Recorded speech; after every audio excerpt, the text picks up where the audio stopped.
किती छान आहेत या पुऱ्या बघा, मस्त टुम्मा फुगलेल्या. माया टेस्टी किचनमध्ये तुमचं स्वागत आहे. ह्या गूळ चाणक्या म्हणतात त्याला. चला आपण रेसिपीला स्टार्ट करूया. मी 1 वाटी गूळ घेतलेला होता आणि त्याच वाटीने मी मोजून 1 वाटी पाणी टाकलेलं आहे. तुम्ही बघितला असाल.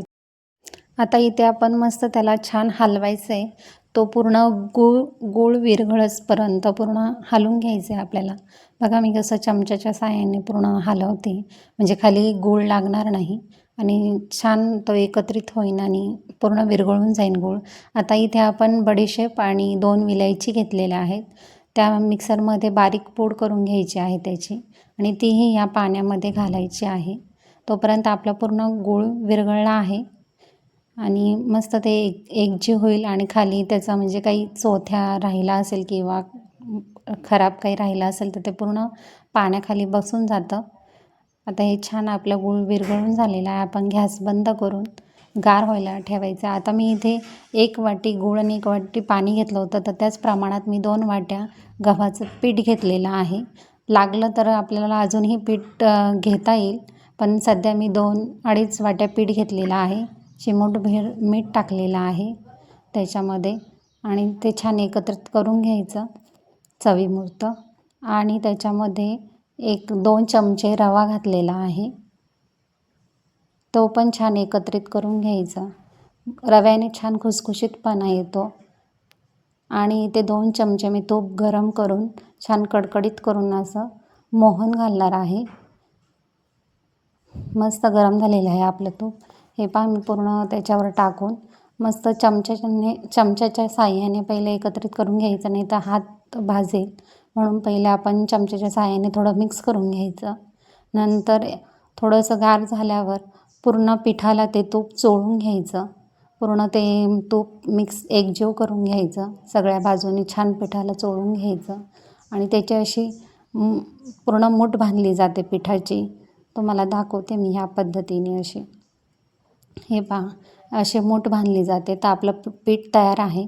आता आपण इथे गाळणीच्या साहाय्याने पूर्ण पाणी ते गाळून घेऊ त्या पिठामध्ये.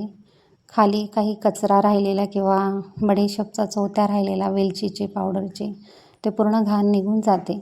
म्हणून गाळून घ्यायचं पीठ नेहमी गुळाचं पाणी आणि ते पण पूर्ण त्या पिठामध्ये एकजीव करायचं आहे. मस्त आता आपण आपल्या चमच्याने किंवा हाताच्या साहाय्याने मस्त पिठाचा गोळा तयार करून घेऊ आपण. हे पहा इथे मला थोडंसं पीठ लागलं होतं अजून, ते मी थोडंसं टाकून घेतलेलं आहे.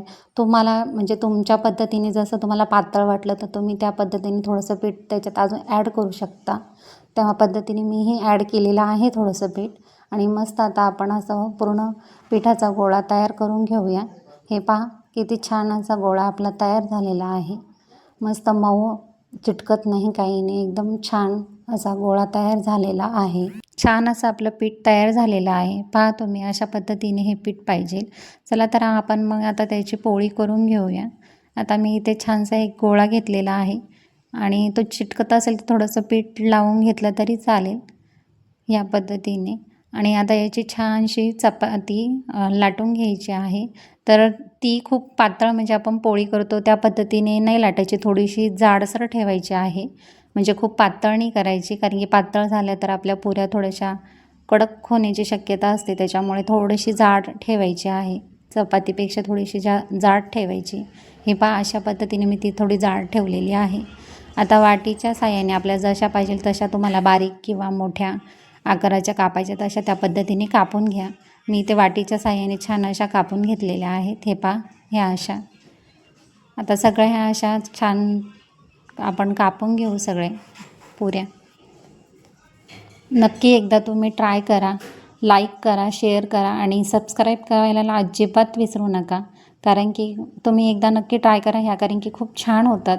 लहान मुलं तर खूप आवडीने खातील ह्या पोऱ्या, कारण की त्या गोड आहे त्याच्यामुळे लहान पोरांना फार आवडतात. लहान काय म्हणजे मोठ्यांनाही खूप आवडतात. म्हणून नक्की ट्राय करा तुम्ही अशा पद्धतीने. मला कमेंट करून नक्की सांगा कशा झाल्या किंवा काय. हा आखाड महिन्यातला तळणसुद्धा यालाच म्हणतात. आमच्याकडे या नाशिक भागामध्ये याला गूळ चाणक्या म्हणूनही ओळखल्या जातात. देवीला याचाही नैवेद्य दाखवला जातो. त्यामुळे आखाड महिन्यामध्ये गूळ चाणक्यांचाच आणि खिरीचा नैवेद्य मेन असतो. त्याच्यामुळे इथे सगळं घरोघरी ह्या गूळ चाणक्या म्हणून केल्या जातात आणि प्रत्येकाची पद्धत वेगवेगळी आहे. तर माझी पद्धत थोडी वेगळी आहे, तर तुम्ही ट्राय करा. चला आता माझ्या पुऱ्या कापून झालेल्या आहेत. हे पहा अशा पद्धतीने छान अशा. आता मी तेल गरम केलेलं आहे. आता तेलामध्ये मी थोडंसं गरम झाल्यानंतर पुऱ्या आपल्या त्याच्यामध्ये सोडायच्या आहे. पहा अशा पद्धतीने आणि मस्त आता त्या टम्म फुगतील अशा. हे पहा किती छान फुगलेत आपल्या पुऱ्या आणि मस्त अशा मऊ होतात त्या, अजिबात कडक होत नाही, खूप मऊ राहतात त्या. खायलाही खूप छान लागतात आणि बडीशेपमुळे तर त्याला वेगळीच चव येते. त्याच्यामुळे बडीशेप तुम्ही नक्की टाका, त्याने खूप टेस्टी लागतात ह्या पुऱ्या. हे पहा अशा पद्धतीने थोड्याशा लालसर झाल्या तांबूस कलरच्या, तर काढून घ्यायच्या आहेत मस्त. तुम्ही ह्या करून पहा, खूप मस्त होतात पुऱ्या. आता मी दुसरी बॅच त्याच्यात टाकते. पहिली बॅच माझी तळून झालेली आहे. हे पहा अशा पद्धतीने मस्त छान अशा लाल कलर त्याला, म्हणजे खरपूस छान कलर आलेला पाहिजे, तेव्हा त्या चांगल्या होतात. आणि गुळामुळे त्याला पटकन लाल कलर येतो. तर थोड्याशा मीडियम गॅसवरच तळायच्या आहेत. जास्त हाय केलं तर ते खूप पटकन लालसर होतात जास्त, त्याच्यामुळे मीडियम गॅसवरच तळायचे. हे पहा किती सुंदर अशा पुऱ्या छान झालेल्या आहेत आपल्या, टम्म फुगलेल्या. नक्की ट्राय करा आणि माझा व्हिडिओ बघितल्या खूप खूप खूप धन्यवाद. शेअर करा, लाईक करा, सबस्क्राईब करायला विसरू नका.